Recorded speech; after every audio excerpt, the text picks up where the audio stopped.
د نورو کرنیزو پیداوارو ترڅنګ سږکال د کندهار د پیازو حاصل هم د تیر کال په پرتله 3 برابره زیات شوی دی. کروندګر یې وایي حاصل زیات او بازار کې بیه هم لوړه ده. تیر کال په پرسله باندې چې هغه موږ دغه پیاز خرڅوله وړله مو په 15 افغانۍ په 10 افغانۍ دا جال موږ خرڅوي. په هغه کې بیا خرڅېدله نه کوچیان راله د مالو دپاره دا موږ پر خرڅ کړله. بسته خرابه وه د خورورو حساب و په څو یې غواړې په 10,000 کالدارې په 15,000 کالدارې. موږ مطلق دا ورته چې د مځکې څخه یوه باسه چې مځکه د اماده کړو موږ د وولو د ټرکټر وولو دپاره.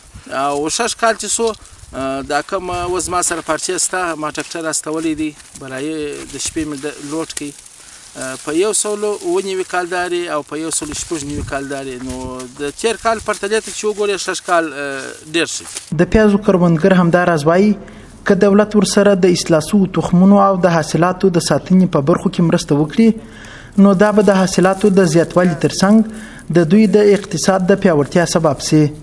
دولت څخه دغه د سوس دغه جال د سوس مارکیټ دی چې معنا په 200 کالداري یا په 900 کالداري سیده خرڅي دلته نه مزدور ته روزانه باسي نه ولا دغه ته باسي نه او سیال ته قیامت ولري سرخیر مجبوره ده د جال زوس په 15 افغانۍ رقم دی به ماته په 10 افغانۍ راکې نه خالته د خريتو پروش ولري او که دغه نه هغه د الته ارزان دلته د ماته تر 15 کالداري یا تر 10 کالداري پورته بالا نه راکې. دولت سم د پښتنه د سیمرت انبارونو شانه کې د پیاسي وستغونی قدر معنا یا 800 جاله کې یا 900 دغونی قدر وس نور سیوس انبارونه شو سم ورکول سي پر وخت باندې دغونی نور دا وصول کې د غنځکه قدر چې وس 800 کې بیا 1200 جاله کې. د کندهار د کرهنې ریاست مسولین وایي سږکال د دې ولایت په دامان ژړۍ پنجوایي او ډنډ ولسوالیو کې پر 15,000 هکټاره ځمکه باندې د پیازو کښتونه سوي چې د کال تر پایه به ورڅخه 80,000 میټریک ټن حاصل ترلاسه سي.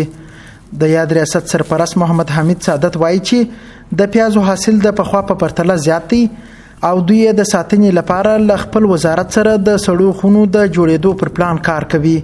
سږکال تقریبا 15,000 هکټار ځمکه باندې کندهار او اړوند ولسوالۍ کې پیاز کرل شوي دي او چې دا فی هکټار باندې 6 ټنه حاصل ورکوي چې مجموعاً د 8,000 ټنو شاوخوا کې د پیاز حاصلات موږ لرو. نسبتاً مخکې کلو ته موږ 6 کال هم د کیفیت له لحاظه هم د مرضو د هغه لحاظ څخه ښه حاصل لرو. د کندهار د کرهنې ریاست ویلي چې د تیر ژمي د زیاتو ورښتونو له امله سږکال د دې ولایت کرنیزو حاصلاتو کې 15% زیاتوالی راغلی. قدرت الله رضوان، میلمه راډیو، کندهار.